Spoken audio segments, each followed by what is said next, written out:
नमस्कार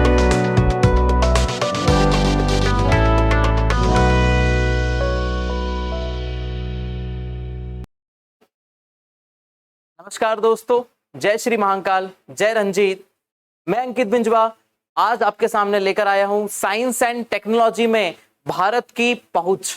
हम यहां पर देखने वाले कि भारत आज साइंस एंड टेक्नोलॉजी में कहां तक पहुंच गया है और उसकी गौरव गाथा के साथ में हम यहां पर आगे बढ़ेंगे। हम यहां पर कवर कर रहे हैं पेपर नंबर 3, तीसरे नंबर का पेपर हम यहां पर कवर करेंगे एमपीपीएससी के सिलेबस को देखकर। लेकिन ये सिर्फ एमपीपीएससी के सिलेबस पर बेस्ड नहीं होगा, ये सभी टाइप के एग्जाम्स में आपके लिए हेल्प करेगा। यहां से आप सब चीजों को देखें, यहां पर बहुत सारी फैक्चुअल चीजें भी आएगी, जैसे स्पेस में ऑर्गेनाइजेशनल सेटअप हमको यहाँ पर देखने को मिलेगा। यहाँ पर हमारे स्पेस प्रोग्राम्स आपको बहुत सारे देखने को मिलेंगे। उसके अलावा हमारे सैटेलाइट्स यहाँ पर देखने को मिलेंगे। फिर उसके बाद लॉन्चिंग व्हीकल्स हम यहाँ पर देखेंगे और सभी चीजों को स्पेसिफिक तरीके से यहाँ पर मैं आपको समझाऊंगा।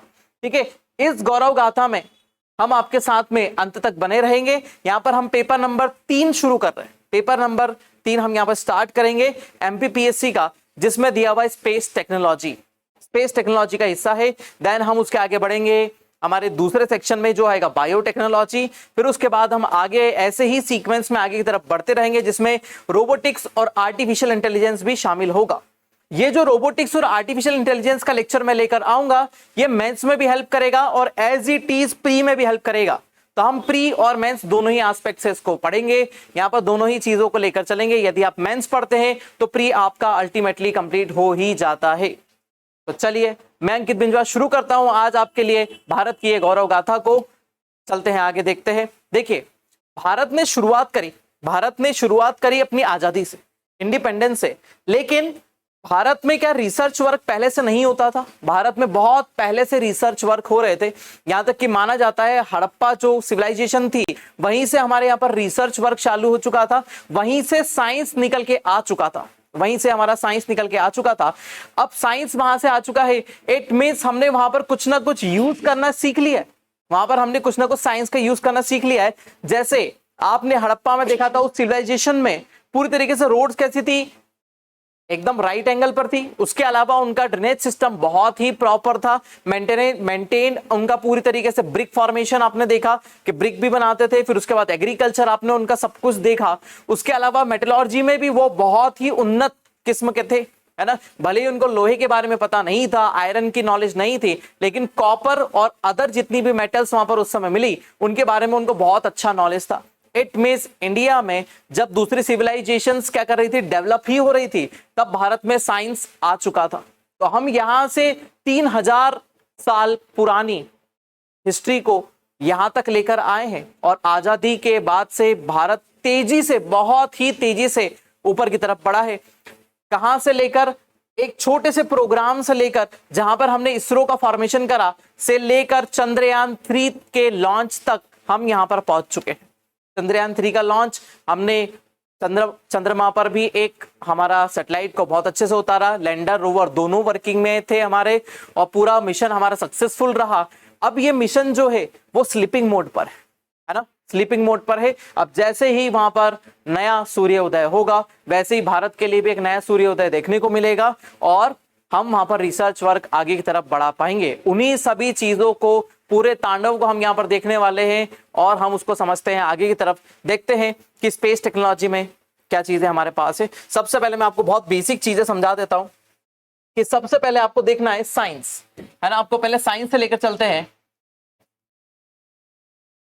साइंस क्या होता है ना, साइंस क्या हो जाएगा। साइंस अल्टीमेटली एक थिंग होती है जो क्या होता है, sequential knowledge of the thing. Sequential knowledge of the thing, किसी भी ऑब्जेक्ट का सिक्वेंशियल नॉलेज यदि आपको है तो वो क्या हो जाता है, हम उसको बोल देते हैं क्या, ये चीज है साइंस। अब आप पूछते हैं कि टेक्नोलॉजी बनाने की जरूरत ही क्यों पड़ी और हमको क्यों पता चला कि हम टेक्नोलॉजी को लेकर आए। इट मींस हमने जो साइंस बोली, हमने यहां पर साइंस के बारे में ये बोला था कि हमने बोला मोशन देखा, फिर उसके हमने लिक्विड्स देखे, हमने देखा सॉलिड देखा, सब चीजों को हमने कंटिन्यूअसली देखा। अब क्या हम इन चीजों को डेली लाइफ में यूज कर रहे हैं? हाँ, डेली लाइफ में हमारे ये यूज हो रहा है, लेकिन क्या हम इनके एप्लीकेशंस लेकर आ रहे हैं? क्या हम इनके एप्लीकेशंस लेकर आ रहे हैं प्लस एप्लीकेशन का मॉडिफिकेशन कर रहे हैं? एप्लीकेशन का मॉडिफिकेशन हो रहा है। यदि एप्लीकेशन का मॉडिफिकेशन हो रहा है प्लस हम उसको डेवलप करते ही जा रहे हैं धीरे धीरे, तो देन वो किस में कन्वर्ट हो जाता है? टेक्नोलॉजी में कन्वर्ट हो जाता है। तो टेक्नोलॉजी क्या होता है? The applied form of science, या फिर हम इसको ऐसा बोल सकते हैं साइंस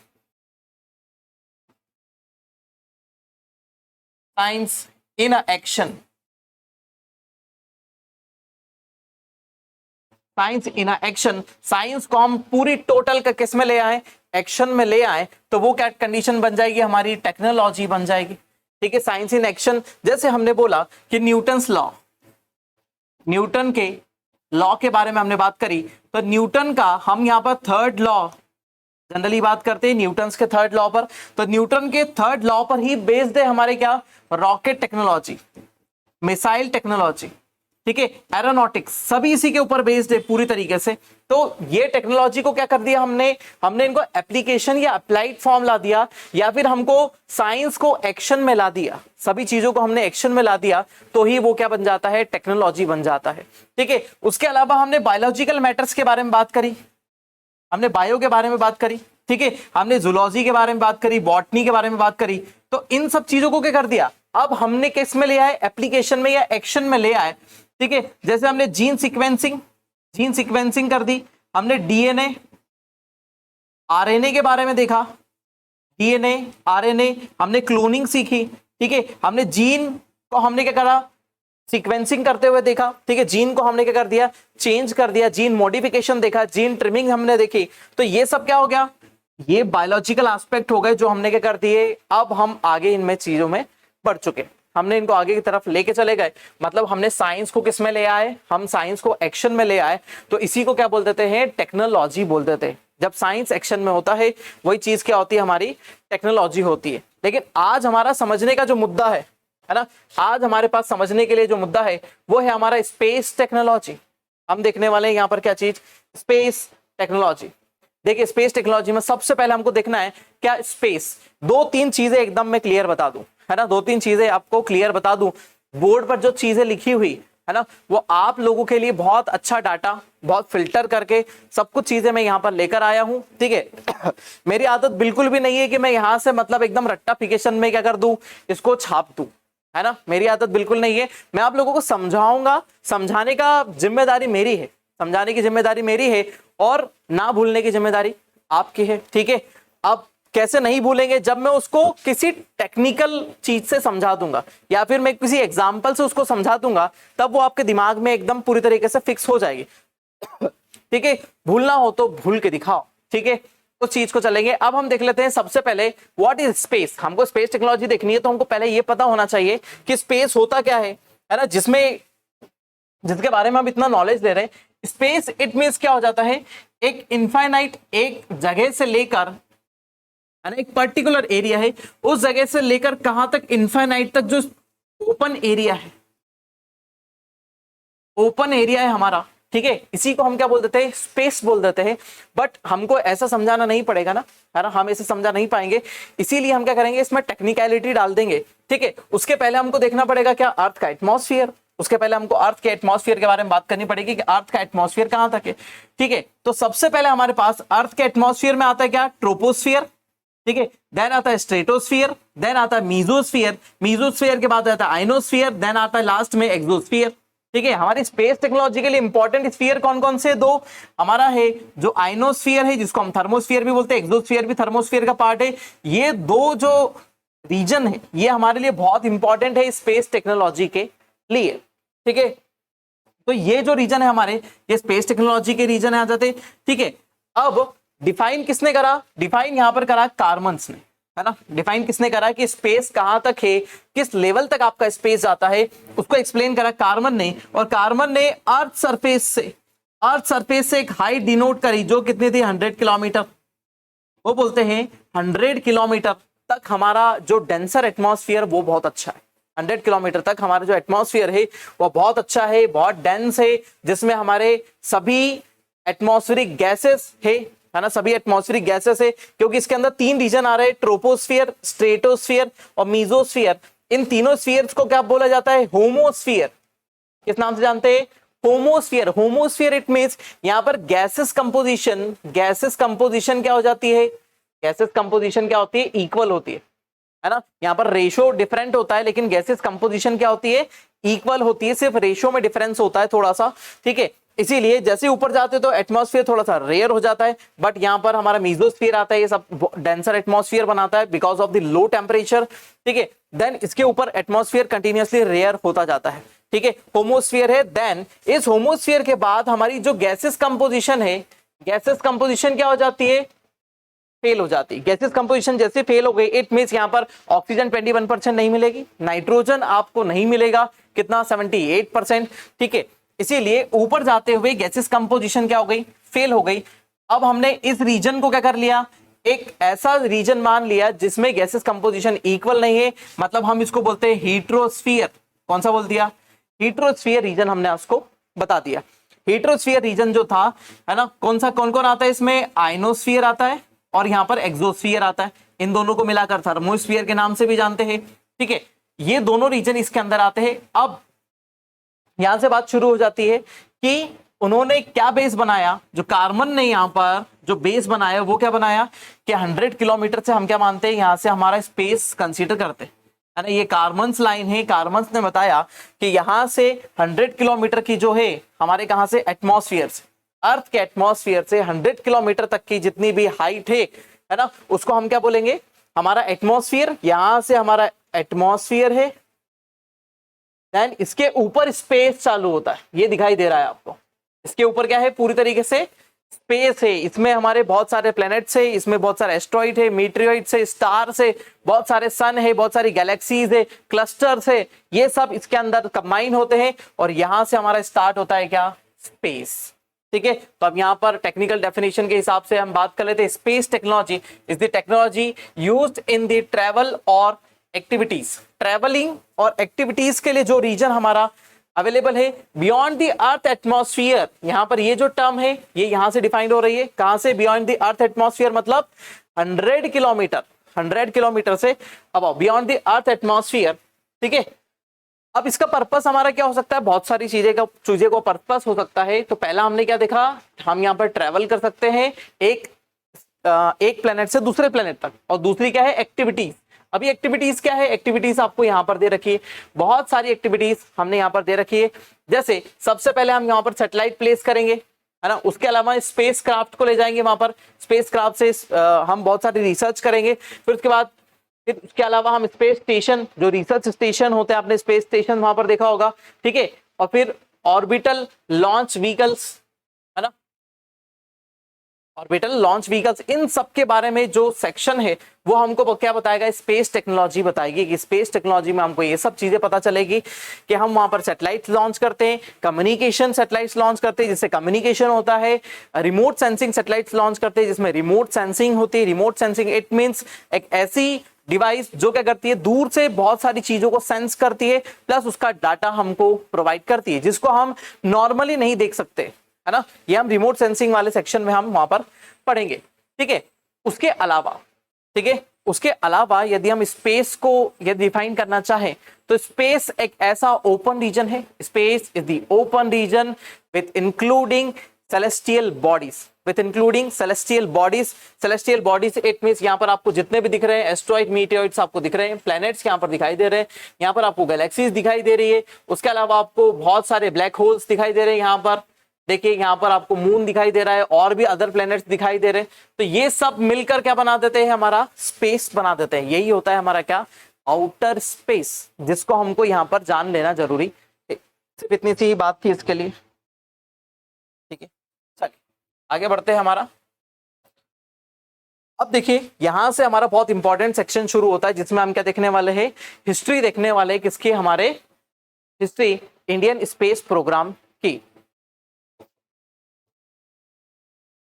देखिए अब यहां पर आ जाते हैं कि हमारी जो हिस्ट्री है वो कहां से शुरू होती है? इंडियन स्पेस प्रोग्राम की, ठीक है। तो सबसे पहले हमको एक ऑर्गेनाइजेशनल बॉडी बनानी पड़ेगी, हमको एक बनानी पड़ेगी ऑर्गेनाइजेशनल बॉडी जिससे के बारे में सभी नॉलेज प्रोवाइड होगा, जिसके बारे में सभी नॉलेज होगा कि हम उसको किस पर्पस के लिए बना रहे हैं, दूसरा वो क्या आगे काम करेगा, उसके अंदर कितने ऑर्गेनाइजेशन और आते हैं, ये पूरा आज हमको हिस्टोरिकल बैकग्राउंड कंप्लीट कर लेना है। देन आगे हम आ जाएंगे किसमें, आगे हम बात करेंगे ऑर्बिट से, लॉन्च व्हीकल से रिलेटेड, और फिर सैटेलाइट और रिमोट सेंसिंग, बाकी सब चीजें जो उसके साथ में आएगी हम उसको आगे बात करेंगे। ठीक है, तो सबसे पहले आ जाते हैं कि हमने एक ऑर्गेनाइजेशन बनाया जिसको हमने नाम दिया क्या, इसरो, है ना। उसने हमने क्या करा, इंडियन स्पेस रिसर्च ऑर्गेनाइजेशन हमने एक बनाया, इसरो। ठीक है, अब इसको हमने किसके अंडर रखा, इसको हमने रखा किसमें, डिपार्टमेंट ऑफ स्पेस, है ना, इंडियन गवर्नमेंट के अंडर डिपार्टमेंट ऑफ स्पेस में हमने इसको एंटर करा। ठीक है, और इसका एक हेडक्वार्टर बनाया है कहां पर, बेंगलुरु कर्नाटका, बेंगलुरु कर्नाटका में हमने इसका हेडक्वार्टर स्टैब्लिश करा। उसके अलावा अब देखिए, जब हम कोई एक ऑर्गेनाइजेशन स्टैब्लिश करते हैं, कोई एक ऑर्गेनाइजेशन स्टैब्लिश करते हैं, तो उसमें हमारे पास सामने सबसे अच्छा मुद्दा होता है कि किसी जैसे हमने एक कंपनी बनाई, कंपनी में आपको मार्केटिंग चाहिए होगी ना, कंपनी में आपको मार्केटिंग चाहिए होगी, तो मार्केटिंग वाले मैनेजर आप लेकर आएंगे। ठीक है, मार्केटिंग स्ट्रेटेजी आप वहां पर सेट करेंगे। तो वैसे ही मार्केटिंग स्ट्रेटेजी को सेटअप करने के लिए हमने क्या बनाया, एंट्रिक्स बनाया। ठीक है, क्या बनाया, Antrix corporation limited, Antrix corporation limited. ठीक है, ये एक टाइप की मार्केटिंग बॉडी थी। Marketing body it means condition क्या हो जाती है, मार्केटिंग बॉडी मतलब ये हो जाता है, ये हमने 1992 में डेवलप करी। ठीक है, मार्केटिंग बॉडी मतलब यदि हम कोई पार्ट्स बनाते हैं, हम किसी पार्ट्स का फॉर्मेशन करते हैं, ठीक है, जो किस से हो सकता है, स्पेस क्राफ्ट का पार्ट हो सकता है, सैटेलाइट का पार्ट हो सकता है, या फिर कोई राडार हो सकता है ना, स्पेस राडार हो सकता है। ठीक है, या फिर कोई कैमरा हो सकता है, ये सब चीजें हम उसके अंदर सेल करते हैं। ठीक है, प्लस यदि कोई कंट्री चाहती है कि हम उनका सैटेलाइट लॉन्च करें, तो सैटेलाइट लॉन्चिंग के लिए जो डील्स होती है ना, जो डील होती है, वो डील्स कौन कवर करता है, एंट्रिक्स करता है ना। डील्स कौन कवर करेगा, हमारा एंट्रिक्स कवर करेगा यहाँ पर। ठीक है, अब स्पेस प्रोग्राम हमने इसरो तो बना दिया, अब इसरो किसके अंडर काम करेगा, शुरुआत में इसरो कब स्टैब्लिश हुआ, विक्रम साराभाई, यहाँ पर हमारे डॉक्टर विक्रम साराभाई ने, है ना, जिन्हें हम बोलते हैं क्या, father of space program, father of space program. आप बहुत कुछ वेब सीरीज भी आई है इनके ऊपर बनी हुई, तो उनको भी देखेंगे, उसमें आपको और ज्यादा ओवरव्यू मिलेगा इनकी लाइफ से रिलेटेड। ठीक है, तो विक्रम साराभाई ने पहले रिसर्च प्रोग्राम स्टार्ट करे, और उन्होंने ही सबसे पहले रॉकेट का डिजाइन तैयार किया था, और रॉकेट का डिजाइन तैयार करके उन्होंने टेस्ट लॉन्चिंग भी करी, और टेस्ट लॉन्च करते हुए धीरे धीरे वो आगे बढ़ते गए। ठीक है, तो हम जब 1969 में हम पहली बार इसरो को फॉर्म करेंगे, है ना, तो पहले प्राइमरीली कोई ऐसा डिपार्टमेंट नहीं था, जिसके अंदर हम इसरो को रख सके। तो हमने इसको किस में रखा, हमने इसमें रख दिया कि डिपार्टमेंट ऑफ एटॉमिक एनर्जी,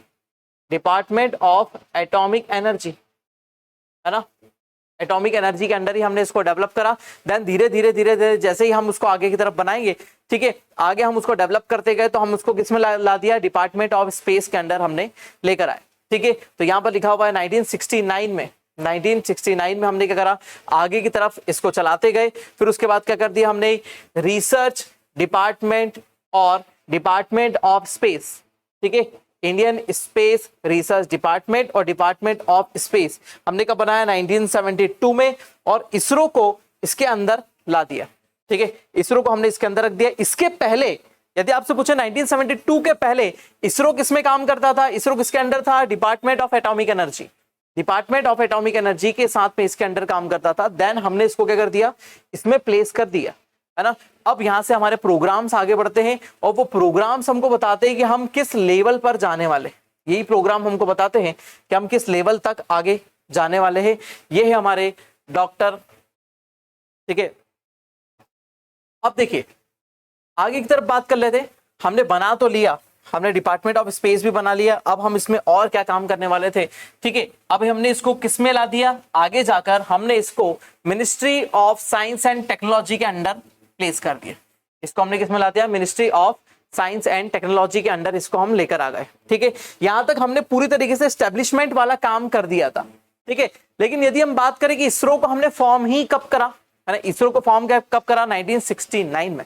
1969 में इतनी सारी चीजें हो चुकी है ना, कि आपको याद रखना पड़ेगा। वहां पर बहुत सारी चीजें हैं, जैसे बैंक्स का नेशनलाइजेशन करा था वहां पर, 14 बैंक्स का नेशनलाइजेशन हो गया था 1969 में ही। हमारा क्या आया था इसके 2 साल पहले, है ना, हम क्या ऐसे याद रख सकते हैं 1969 के दो साल पहले, मतलब 1967 में हमने ग्रीन रिवॉल्यूशन लेकर आए, ठीक है। फिर यहीं पर हमने इसरो का फॉर्मेशन भी करा। तो ऐसी बहुत सारी चीजें आपको याद रखनी पड़ेगी, है ना।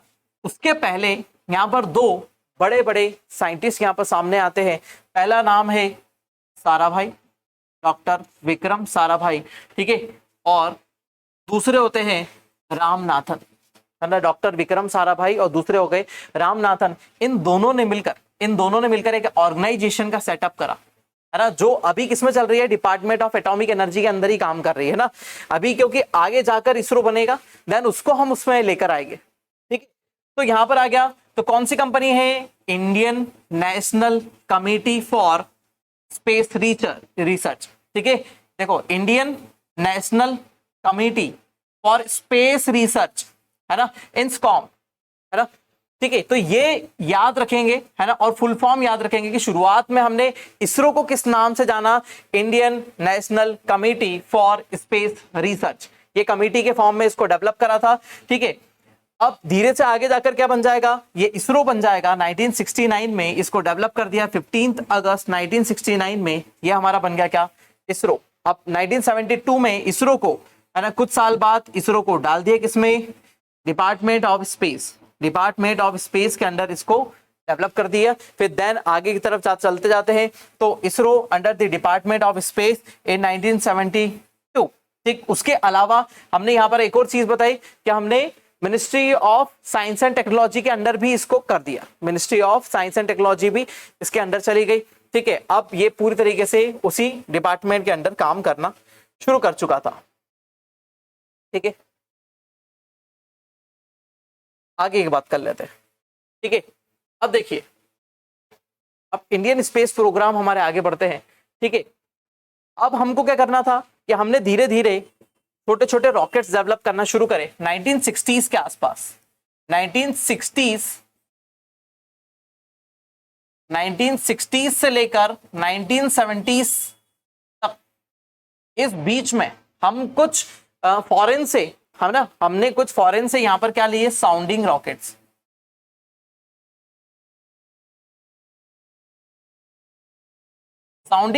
लिए, और हम उन साउंडिंग रॉकेट्स की टेस्टिंग करना स्टार्ट कर दिए, है ना। साउंडिंग रॉकेट्स अल्टीमेटली क्या होता है, छोटे रॉकेट्स होते हैं जो रिसर्च पर्पस या फिर लो हाइट तक हमारा एक पेलोड लेकर जाते हैं। तो सब चीज बताऊंगा मैं आगे, साउंडिंग रॉकेट्स क्या होते हैं। छोटे छोटे रॉकेट्स होते हैं जिनको हम टेस्टिंग पर्पस में यूज करते हैं, ये भी हमारा टेस्टिंग फेज ही था। 1970 से लेकर 60 से हमने शुरू करा था। 60s में एकदम फिक्स डेट नहीं है, क्योंकि हम धीरे धीरे टेस्टिंग चालू कर रहे थे, है ना। हम कभी अमेरिका से मंगवा रहे हैं, फिर रशिया से हमने लेना शुरू कर दिए। तो 1960s से लेकर 1994 तक हमारा ये रिसर्च फेज ही चला। इसके लिए, हमारे व्हीकल्स के लिए, लॉन्च व्हीकल्स के लिए हमारा पूरा टेस्टिंग फेज चला 1960 से लेकर 1974 तक, जब तक हमारा PSLV डेवलप नहीं हो गया। इसके बीच में 3 लॉन्च व्हीकल और आ जाते हैं, ठीक है, SLV-3, ठीक है। उसके अलावा आ जाता है ASLV, ठीक है। उसके बाद हमारा PSLV डेवलप हो जाता है 1994 में। 1993 में एक अनसक्सेसफुल फ्लाइट के बाद हमारा यहां से PSLV का एक ऐसा अभियान चालू होता है जो कभी भी फेल नहीं हुआ, ठीक है। तो वो चालू होता है। अब धीरे धीरे क्या करते हैं, हम सबसे पहले सैटेलाइट बनाने पर जोर देते हैं, ठीक है। हमने सैटेलाइट फॉर्मेशन स्टार्ट करा। तो सैटेलाइट हम अलग से देखेंगे, देखिए बहुत सारा। ये इंटरनेशनल स्पेस स्टेशन आपको मैंने यहाँ पे बता रखा है ना। इधर की तरफ हमने छोटे कम्युनिकेशन सैटेलाइट्स बता रखे, ठीक है। यहाँ पर आपको रिमोट सेंसिंग सैटेलाइट्स दिख रहे हैं, छोटे मोटे। ये देखिए रिमोट सेंसिंग सैटेलाइट, ये बहुत दूर की तरफ आपको कम्युनिकेशन सैटेलाइट, ये स्पेस। तो हमने यहाँ से बनाना शुरू करे क्या, सैटेलाइट्स। और सैटेलाइट्स जैसे बनाना स्टार्ट कर दिए, वैसे ही हमारे कुछ छोटे मोटे प्रोग्राम्स भी स्टार्ट हो गए, है ना। जो हुए तो छोटे लेवल से थे, जो प्रोग्राम बहुत छोटे लेवल से स्टार्ट हुए थे, भारत ने उन प्रोग्राम को बहुत अव्वल दर्जे पर ले जाके खड़े कर दिया इंटरनेशनल लेवल पर, ठीक है। तो उसमें साइट्स जो प्रोग्राम है ना, साइट्स जो प्रोग्राम है, ये बहुत बड़ा प्रोग्राम बन के आया, है ना। तो सैटेलाइट इंस्ट्रक्टिव टेलीविजन एक्सपेरिमेंट, ठीक है। अब ये जो प्रोग्राम था, हमने यहाँ पर छोटे छोटे सैटेलाइट लॉन्च करना स्टार्ट कर दी, हमने यहाँ पर छोटे मोटे सैटेलाइट्स लॉन्च करना शुरू कर दिए, और ये प्रोग्राम चला था 1975 से लेकर 76 के बीच में, है ना, 75 से लेकर 76 के बीच में। लेकिन ये पूरी तरीके से किसका था? इसरो। ये एक टाइप से पूरी तरीके से इसरो का प्रोग्राम था। हम यहाँ पर टेस्टिंग सैटेलाइट्स छोड़ रहे थे, धीरे धीरे लॉन्च कर रहे थे हमारी ऑर्बिट्स में, ठीक है। तो आपको याद रखना है सैटेलाइट इंस्ट्रक्टिव टेलीविजन एक्सपेरिमेंट, ठीक है।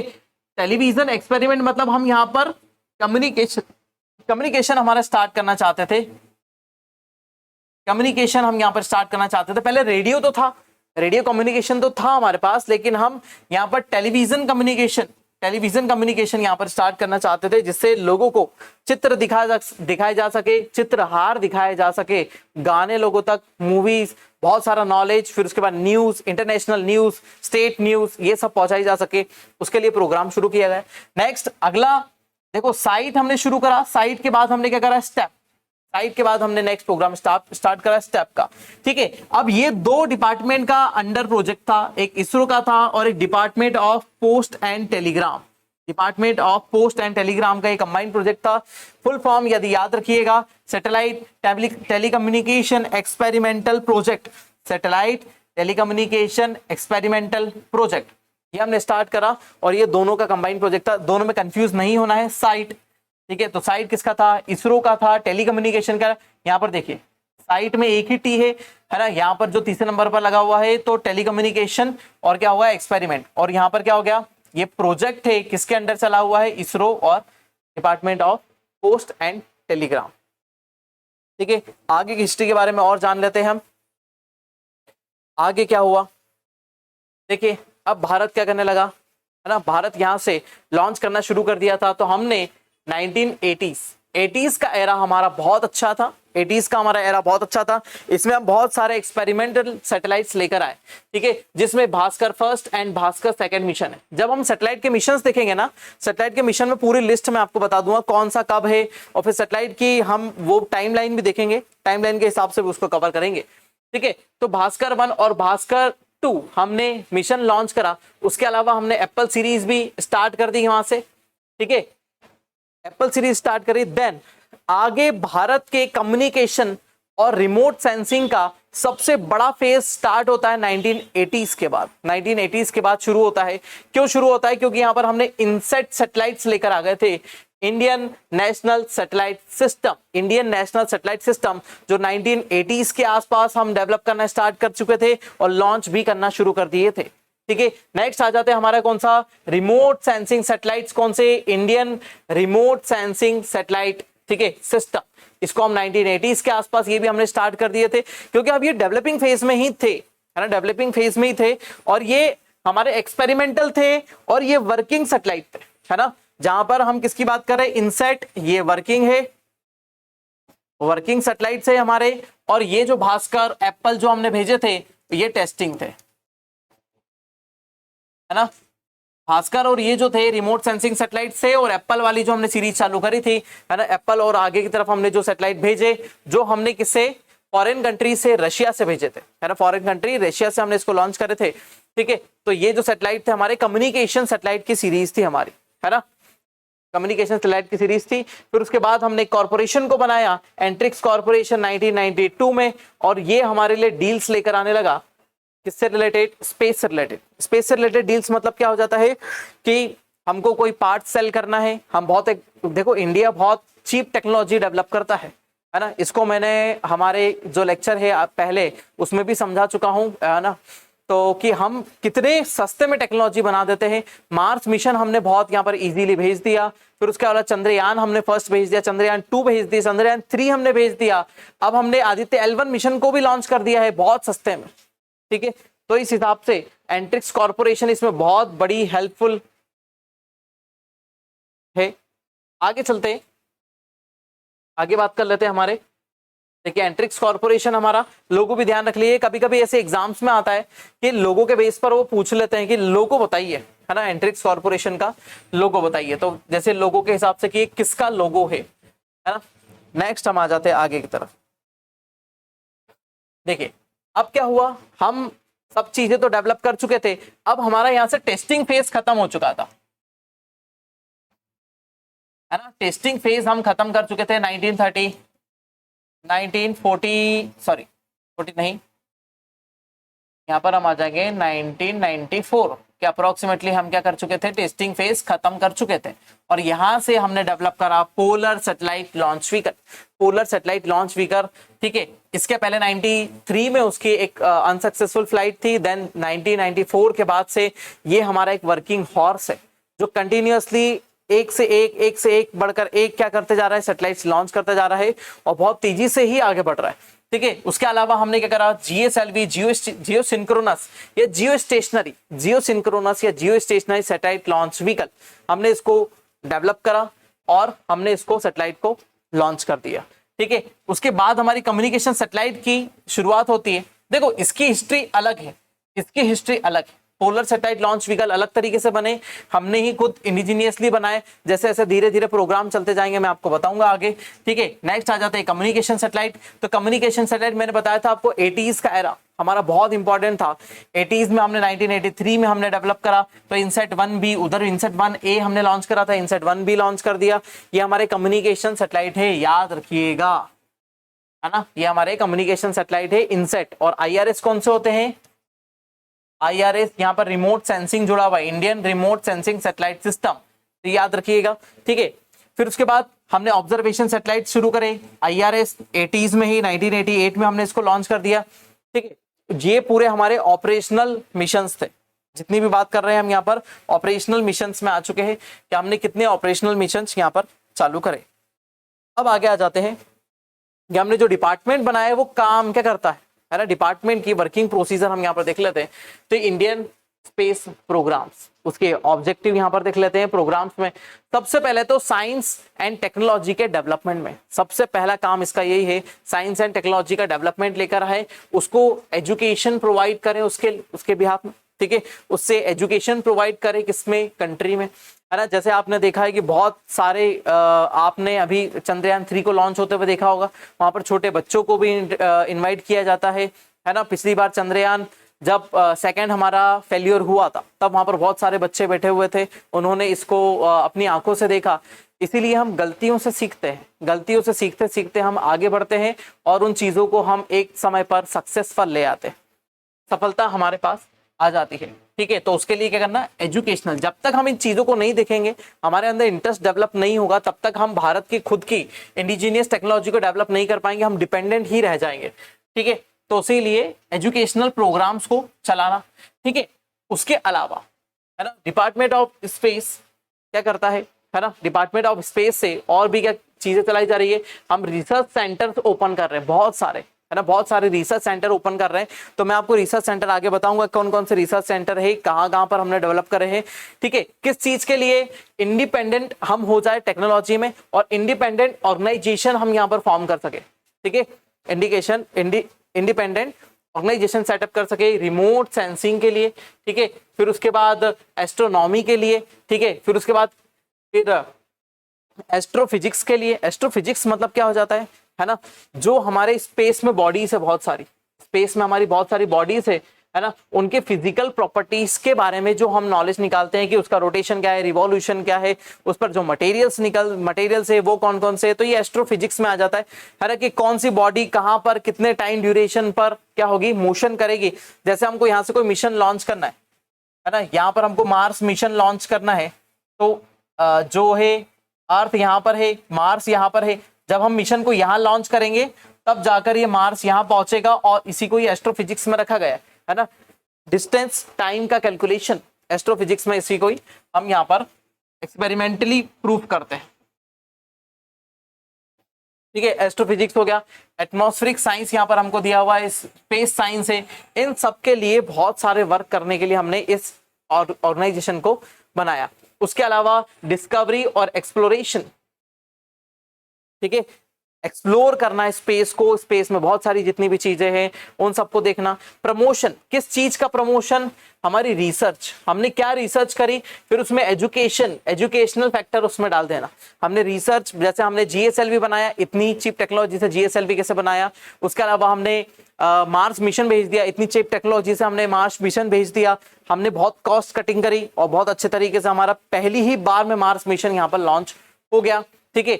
और इन सबको लेते हुए क्या करें, टेली एजुकेशन सेंटर्स चलाना, टेली एजुकेशन सेंटर चलाना कि टीवी पर ही ऐसे प्रोग्राम्स इंट्रोड्यूस किए जाए जिससे क्या हो, एजुकेशन बढ़े। किस सेक्टर में, स्पेस के सेक्टर में, ठीक है। रिसोर्स मैनेजमेंट, रिसोर्स मैनेजमेंट मतलब हमारे बहुत सारे रिसोर्स है, जैसे हमारे एग्रीकल्चर रिसोर्स है, मिनरल रिसोर्स है, ठीक है, हमारे पास रिवर बहुत सारी है, फिर उसके बाद हमारे पास ग्लेशियर है, ठीक है, उसके अलावा हमारे पास मिनरल्स है। इन सब के क्या करना, मैनेजमेंट करना, इन रिसोर्सेज का कितने रिसोर्स है, कब तक हम हैंडल कर सकते हैं। उसके बाद इन्वायरमेंट कंजर्वेशन, इन्वायरमेंट कंजर्वेशन मतलब हम सभी चीजों को करें, कंजर्व करके चले, है ना, इन्वायरमेंट कंजर्वेशन हो, ठीक है। क्यों, क्योंकि हम इसी से ही पॉल्यूशन का पता लगाएंगे कि पॉल्यूशन कितना हो रहा है, कहां पर हो रहा है, कितना हो रहा है, किस जगह से पॉल्यूशन हो पा रहा है। वही हमारा यहाँ पर फिजिक्स वाला जो हमने सेक्शन देखा था, है ना, ये वाला implementation of organization remote sensing, और ये यहीं पर ही है ना, एस्ट्रोफिजिक्स। उसके अलावा एटमॉस्फेरिक साइंस, है ना, एटमॉस्फेरिक साइंस वाला ही इसको कवर करता है इन्वायरमेंट कंजर्वेशन के लिए, ठीक है। उसके अलावा सिक्योरिटी और टेररिज्म, ठीक है, सिक्योरिटी हमको चाहिए, इसलिए हम खुद का जीपीएस डेवलप कर रहे हैं, है ना, जीपीएस डेवलप कर रहे हैं, क्योंकि हमको 1999 में जो हमारा कारगिल वॉर हुआ था उसमें हमको बहुत समस्या का सामना करना पड़ा था। हमको पाकिस्तान की किसी भी टैंक या फिर किसी भी लोकेशन का पता नहीं था किस तरफ से आने वाले हैं, तो इसीलिए हमने खुद का जीपीएस डेवलप करना शुरू करा। और इसकी घोषणा हो चुकी थी अटल बिहारी वाजपेयी के द्वारा, और उन्होंने बोल दिया था कि हम खुद का जीपीएस डेवलप करेंगे, और 2000 से ही हम इस चीज में लग चुके थे आगे जाकर, ठीक है। तो सिक्योरिटी के लिए हम IRNSS system, Indian regional navigation satellite system, दूसरा इसको हम बोलते हैं नाविक सिस्टम, ठीक है, नाविक सिस्टम भी बोलते हैं, ठीक है। उसके अलावा इसी सिस्टम को एरोनॉटिक्स में भी हम यहाँ पर यूज करते हैं, ठीक है। वेदर फोरकास्टिंग, वेदर फोरकास्टिंग हमने देखा ही है कि हम डिजास्टर में साइक्लोन्स को कितना अच्छा प्रिडिक्ट करने लगे हैं इंडिया में, इसीलिए हमारे यहाँ पर डिजास्टर नहीं आता है बहुत कम, जिससे हमारी जो लाइफ है वो सेफ रहती है। नेक्स्ट आ जाते हैं हम किसमें, डिजास्टर मैनेजमेंट। डिजास्टर मैनेजमेंट को भी हमने पूरी तरीके से मैनेज कर लिया है, जैसे हमको पता चलता है कि कहां पर किस टाइप का डिजास्टर आने वाला है और हम उसको कंट्रोल कर सकते हैं, ठीक है। चलिए अब आ जाते हैं थोड़े से ऑर्गेनाइजेशनल सेटअप पर। ऑर्गेनाइजेशनल सेटअप आपको यहाँ पर दिखाई दे रहा है कि हमारा जो ऑर्गेनाइजेशन है वो कैसा है। सबसे ऊपर कौन आता है, प्राइम मिनिस्टर आते हैं सबसे ऊपर, तो प्राइम मिनिस्टर ही आपको पता ही है, उन्हीं के अंडर ये प्रोग्राम चलते हैं। फिर उसके अंदर क्या होता है, डिपार्टमेंट ऑफ स्पेस, है ना, स्पेस कमीशन यहाँ पर बीच में इंटरफेयर होता है, यहाँ से इसी के साथ में ही जुड़ा है। फिर उसके बाद आता है डिपार्टमेंट ऑफ स्पेस, ठीक है। उसके अलावा फिर बाद में आता है इसरो, और इसरो के अंडर काम करने वाले बहुत सारे यूनिट्स, ठीक है, ये सब इसरो काउंसिल यहाँ पर अलग से बनती है। फिर उसके बाद यहाँ पर एंट्रिक्स बना हुआ है, जो किसके अंदर काम करता है, ये prime minister, department of space, इन्हीं के अंदर काम करता है, और ये कनेक्टेड है डायरेक्टली किससे, हमारे इसरो से ही कनेक्टेड है, ठीक है। उसके अलावा यहाँ पर बहुत सारी फैसिलिटी आपको मिली हुई है। एंट्रिक्स सबसे पहले आपको दिखाई दे रहा है, एंट्रिक्स कॉर्पोरेशन लिमिटेड, ये कहाँ, ये जो है हमारी गवर्नमेंट का एक ऑर्गेनाइजेशन है जो इसी के साथ में काम करता है। उसके अलावा हम ये बात करें IIRS, है ना, IIRS मतलब Indian institute of remote sensing, Indian institute of remote sensing कहां पर है, कर्नाटक के बेंगलुरु में। Indian institute of remote sensing Karnataka के बेंगलुरु में है, ठीक है। उसके अलावा जो इंपॉर्टेंट है वही, है ना, मैंने पहले ही बात कर दी थी, जो इंपॉर्टेंट है हम उसके बारे में ही चर्चा करेंगे। IIST, ठीक है, Indian institute of space science and technology, Indian institute of space science and technology. Space science technology के लिए जो इंस्टीट्यूट हमने बना के रखा है ना, त्रिवेंद्रम में बना के रखा है, केरल में, है ना, केरल में, कहां पर, त्रिवेंद्रम में, ठीक है। फिर उसके बाद IPRC शॉर्ट फॉर्म्स आ सकते हैं, प्री में भी और मेंस में भी, 3 मार्कर में आ सकते हैं, ठीक है। तो इसरो प्रपल्शन कॉम्प्लेक्स कहां पर है, ये प्रपल्शन कॉम्प्लेक्स तमिलनाडु में है। प्रपल्शन कॉम्प्लेक्स क्या हो जाता है, इसमें हम जितने भी फ्यूल्स है उनके बारे में रिसर्च करते हैं। फ्यूल के रिसर्च के लिए जो कॉम्प्लेक्स हमने बनाए तो वो प्रपल्शन कॉम्प्लेक्स ही थे, ठीक है। नेक्स्ट आ जाता है ISTRAC, ISTRAC ISRO, telemetry, tracking and command network, ये बहुत इंपॉर्टेंट है। इंपॉर्टेंट क्यों है ना, कहां पर है, कर्नाटक के बेंगलुरु में, कर्नाटक के बेंगलुरु में ये लोकेटेड है ना। तो देखो नाम से इसरो का क्या है, टेलीमेट्री एंड ट्रैकिंग, है ना। जो हमने लॉन्च करे मिशन, हमने मिशन लॉन्च करे मंगल मिशन, फिर उसके बाद हमने Chandrayaan first, Chandrayaan second, Chandrayaan third, उसके अलावा हमारे आदित्य L1 मिशन, ये सब मिशन के टेलीमेट्री और ट्रैकिंग और कमांड नेटवर्क, मतलब इनको कमांड कौन करेगा, कंट्रोल कौन करेगा, यही करेगा। कहां से हम करेंगे, कर्नाटक के बेंगलुरु से हम इसको कंट्रोल करेंगे। ठीक है, नेक्स्ट आ जाते हैं LPSC, LPSC, ठीक है। तो ये हो जाता है लिक्विड प्रपल्शन सिस्टम सेंटर, है ना। कहां पर है, कर्नाटक के बेंगलुरु में। लिक्विड प्रपल्शन सिस्टम मतलब ये हमारा विकास इंजन, विकास इंजन के लिए काम करेगा, जो मैं आपको आगे समझाऊं विकास इंजन क्या है और कैसे बना। ठीक है, MCF master control facility, master control facility ये दो जगह पर लोकेटेड है। ठीक है, हमारे यहाँ पर MP में है, MP में कहां पर भी है, भोपाल में, MP में भोपाल में मास्टर कंट्रोल फैसिलिटी है। और मास्टर कंट्रोल फैसिलिटी जो है यहीं पर लोकेटेड है। जो कंट्रोल फैसिलिटी मतलब ये जो है वो ट्रैक करेगी बहुत लंबी दूरी से पूरा सिस्टम को ट्रैक करेगी, और उसी ट्रैकिंग सिस्टम से हम क्या करेंगे, कंट्रोल कर लेंगे। ठीक है, नेक्स्ट आ जाता है NARL, national atmospheric research laboratory, है ना। एटमॉस्फेरिक रिसर्च लेबोरेटरी, है ना। इट मींस ये कहां पर है, आंध्र प्रदेश, है ना, आंध्र प्रदेश में लोकेटेड है। उसके अलावा आ जाते हैं नॉर्थ ईस्ट, है ना। NE मतलब क्या होता है, NE north east space application centre. Space application, space में हम जितनी चीजें यूज करते हैं उनका एप्लीकेशन सेंटर कहां पर है, नॉर्थ ईस्ट वाला अलग है, नॉर्थ ईस्ट वाला अलग है, साउथ वाला अलग है, फिर हमारे जो वेस्टर्न जोन वाला अलग है, और ऐसे सभी जोन के हमने एप्लीकेशन सेंटर्स बना रखे। ठीक है, उसके अलावा आ जाता है NRSC, national remote sensing centre, national remote sensing centre. ये तेलंगाना में है, पहले आंध्र प्रदेश में हुआ करता था, 2013 के बाद तेलंगाना में चले गया। ठीक है, रिमोट सेंसिंग सेंटर मतलब यहाँ पर रिमोट सेंसिंग का जितना भी डाटा है वो यहीं पर कलेक्ट होगा, पूरा कलेक्शन रिमोट सेंसिंग के डाटा का यहीं पर ही होगा। ठीक है, उसके बाद हम आ जाते हैं कहां पर, PRL, physical research laboratory, physical research laboratory, ये भी बहुत इंपॉर्टेंट है, बहुत बार पूछा जा चुका है एग्जाम में। ठीक है, कहां पर आ रहा है ये हमारा, Gujarat Ahmedabad, physical research laboratory Gujarat Ahmedabad. SAC space application centre Gujarat Ahmedabad. फिर उसके बाद जाते हैं SDSC, है ना, Satish Dhawan space centre, Satish Dhawan space centre, यहीं से हमारे व्हीकल्स लॉन्च किए जाते हैं, है ना। लॉन्चिंग स्टेशन, ये हमारा लॉन्चिंग स्टेशन है जहां से हम क्या कर रहे हैं, हमारे लॉन्च व्हीकल्स लॉन्च कर रहे हैं। ठीक है, मतलब PSLV, GSLV, इन सभी की लॉन्चिंग कहां से होती है, इसी सेंटर से होती है। और फिर आखिरी में आ जाता है VSSC, है ना, विक्रम साराभाई स्पेस सेंटर, ये कहां पर है, केरल के तिरुवनंतपुरम में। ठीक है, कहां पर है, केरल के तिरुवनंतपुरम में। कहां पर है, विक्रम साराभाई स्पेस सेंटर। ये प्राइमरी सेंटर था हमारा जो थुम्बा में लगा हुआ है, सॉरी ये कहां पर लगा हुआ है, त्रिवेंद्रम में लगा हुआ है ना, त्रिवेंद्रम नहीं, तिरुवनंतपुरम, कहां पर लगा हुआ है, तिरुवनंतपुरम में ये लोकेटेड है। ठीक है, ये हमारे पूरे सेंटर से, है ना। उसके अलावा यदि आपको मैप वाइज देखना है इन्हीं चीजों को, यदि आपको मैप वाइज देखना है तो मैं आपको यहाँ बताता हूँ।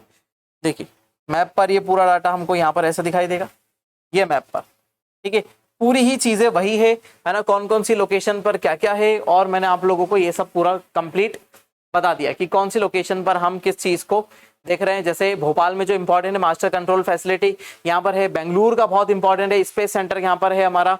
ठीक है, उसके अलावा जितने भी सेक्शन है जो इंपॉर्टेंट जो ऑर्गेनाइजेशन के एकदम बेस होते हैं वो सब यहीं पर आपको मिलेंगे। हासन में है मास्टर कंट्रोल फैसिलिटी, देखिए कर्नाटक में, कर्नाटक के Hassan master control facility, master control facility तो मैंने बताया था कर्नाटक है, और कहां पर है, भोपाल में, भोपाल में, और कहां पर, हासन में, कहां के, हासन कर्नाटक में। ठीक है, उसके अलावा हैदराबाद में भी हमारा ऑर्गेनाइजेशन है, और बहुत सारे यहाँ से यहाँ तक सब आ रहे हैं जो मैंने आपको पीछे बताया, उनकी लोकेशन भी बताई। अहमदाबाद में भी है हमारे, ठीक है, फिजिकल रिसर्च और लेबोरेटरी वहीं पर ही लोकेटेड है। फिर नॉर्थ ईस्ट का ही यहाँ पर देखिए, north east space application centre, ये कहाँ पर है हमारा, मेघालय में आ रहा है, जो मैंने आपको वहां पर बताया था। तो ये हमारे सेक्शन हो जाते हैं और किसे हिस्टोरिकल बैकग्राउंड हो जाता है हमारे इस वाले हिस्से का। ठीक है, तो ये था हमारा टेक्नोलॉजी वाला सेक्शन का आगाज। तो इसके साथ में बने रहिए। मेरा नाम है अंकित बिंजवा। हम इसको कंटिन्यू करेंगे, पूरी यूनिट को कंप्लीट करने वाले हैं स्पेस टेक्नोलॉजी की, और इसमें आपको बहुत सारे फैक्चुअल चीजें, प्री का डाटा, मेंस का डाटा, सब कुछ मिलेगा। यहां से देखकर आप पूरा पेंस का पेपर लिख सकते हैं। मिलते हैं नेक्स्ट लेक्चर में। Thank you so much.